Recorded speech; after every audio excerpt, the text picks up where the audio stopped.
Yo, Shamar with the video. I'm going to be ranking 5 lateral raise variations, S tier being the best and F tier being the worst. And if you want to know how I'm ranking these exercises, go and check the description down below.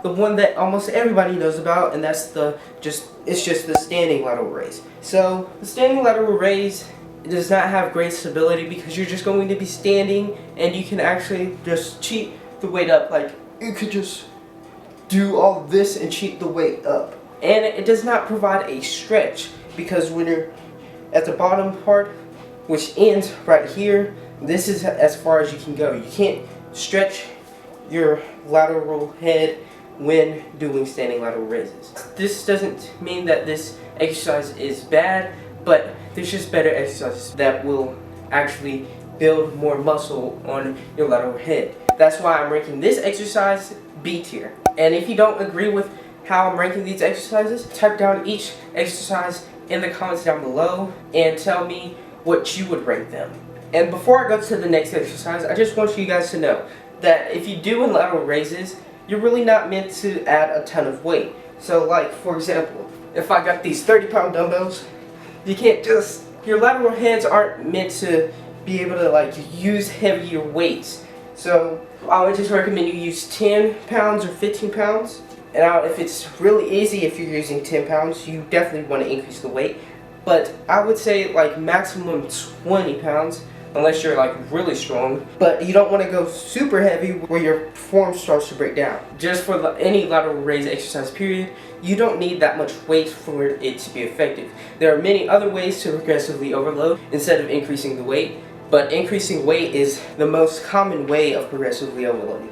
But some of the ways you can progressively overload is by like slowing down the eccentric, especially if you want to build muscle, because the eccentric is the most important part of an exercise to build muscle, because that's where most of your muscle tears or breakdown occurs. And then you can also just add more reps or add one more set. Riding on the pavement, young kids that growing up in basements, online a whole new generation. I'ma make mine, so you better go take it. Always they need a new replacement. Decentralized, can't contain it. We're changing lives, yeah. Now this next exercise is the lean in lateral raise, and if you're going to set it up, if you have a bench, you're going to have it at like a slight incline. And in that B-roll footage I just had, this chair wasn't up, but I would recommend you have the chair tilted up too, and that's just how you would set up the exercise. Now this exercise does put the lateral head in a deep stretch because you'll end the exercise here instead of here like you would on a standing lateral raise. So what you would do is go up, slowly go down on the eccentric, and then don't stop just right here. You want to go all the way down to get that deep stretch in the muscle, because like I said, the more an exercise puts a muscle in a deep stretch, the more muscle growth you will have. And that's definitely going to boost the ranking for this exercise. And then, like I said, you can't really progressively overload a ton on lateral raises. This exercise has great stability because you're on a bench and you're not just standing up. You can't really cheat on it if you're having strict proper form. It is really great. It feels good, and it's actually an exercise that I have in my workout program. So I'm going to be ranking this exercise S because it puts the muscle in a stretch. It just feels good. And I actually have it in my workout program. So I actually think it's probably going to be the best exercise, well, best lateral raise exercise variation for muscle growth. Call it suicide of the older generation. What keeps you up at night, yeah? Make all the demons quiet, yeah. We were built to thrive, yeah. I think that we've all had enough. What keeps you up at night, yeah? So this next exercise is the chest supported lateral raise, and if you're going to set it up, you're basically going to do the same thing as you would on the lean in lateral raise. You're going to have a slight incline.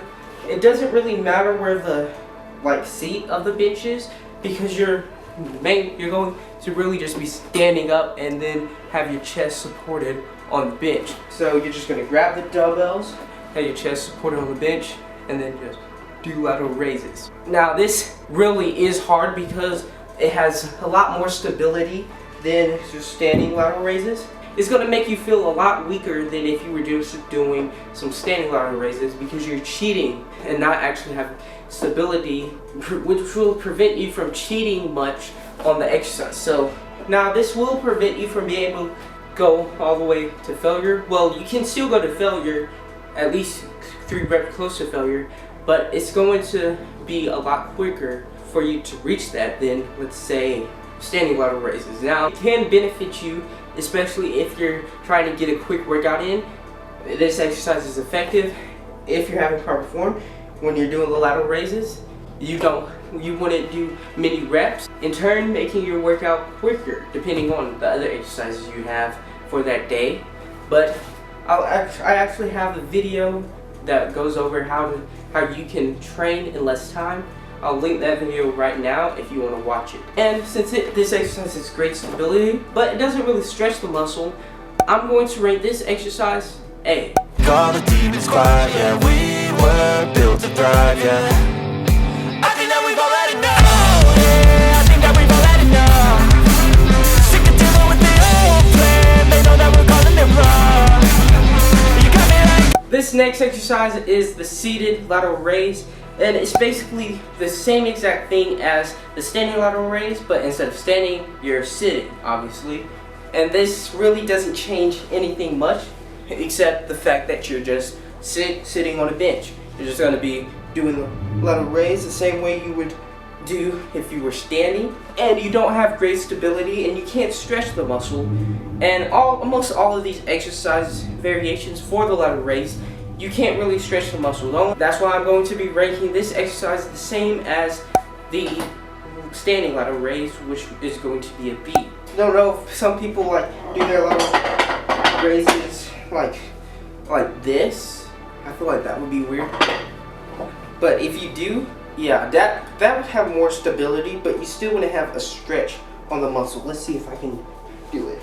Yeah, you'll have a lot more stability, and you won't be able to cheat as much as if you were just doing a sitting lateral raise with the back of the bench completely flat. If you're doing a lateral raise like that, it will probably still be a B, but probably like a B plus or something, because it has great stability. I think that we've all had enough. Sick of dealing with the old plan, they know that we're calling it wrong. Hey, it's too late to try to go contain it. A generation fueled by creation.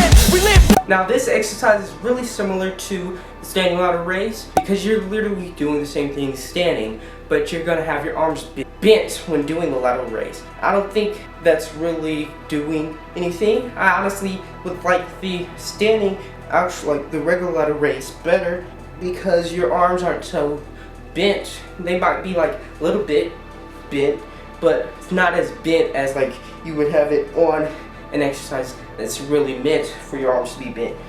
Now when doing a lateral raise, I feel like you don't want to just do it like straight.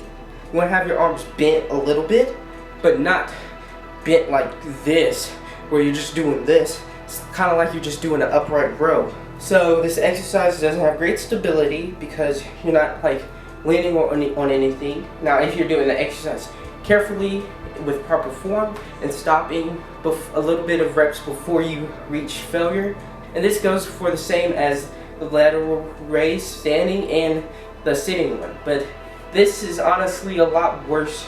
Well, this is not a lot worse, but a little bit worse than other two lateral raises I've just mentioned, because you're just bending your arms, and I feel like you don't, like, I feel it in my side delts, or lateral deltoids, whatever you call them, however you want to call them. I feel like it shortens your range of motion. I don't know if it does, but yeah, it probably does, because you start right here, your arms are so close, then it just takes you that long. And then if I was doing like this, and then yeah, I feel like it shortens your range of motion too. So I'm going to be ranking this exercise C2, because it doesn't stretch the muscle, it doesn't have great stability. Well, it feels alright, but not great enough to be ranked like a B or A or something, but you're just doing this, having your arms bent, which shortens the range of motion, which I don't know why you would want to do that. Now, if you were doing long length partials, those are beneficial, but that's only for like if it's for, like, stretching the muscle, which this is really not. Well, let me take that back. You can still do long length partials, and they can still benefit you even if the muscle isn't being stretched. So that's all I have for this video. If you want to see a video that's similar to this, where I ranked some of the best and worst chest exercises, you can watch it right here. And then I also have another video right here where I help you learn how to train in less time and still build twice the muscle or the same amount.